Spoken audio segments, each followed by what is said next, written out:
In most cases, high worldly education causes spiritual harm to a person because it contributes to developing a high opinion of oneself, an idea of one's own greatness. This idea then becomes an obstacle between the person and God that prevents the coming of divine grace. On the other hand, if a person rejects a high opinion of himself, that false idea about himself, our good and rich Father will enrich him with his radiant divine thoughts.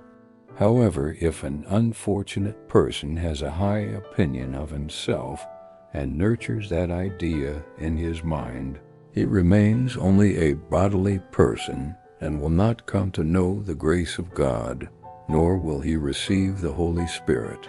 At that point, a danger arises that much knowledge will inflate the mind and turn it into a balloon. Then it can happen that, like a balloon, it bursts in the air.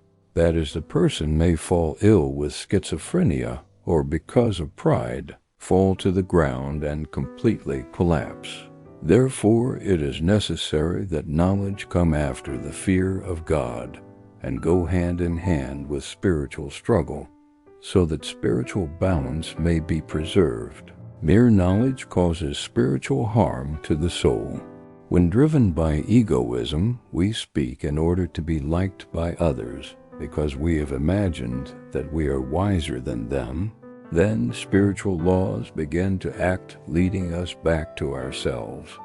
But if this happens constantly, such egoistic behavior causes spiritual harm to a person.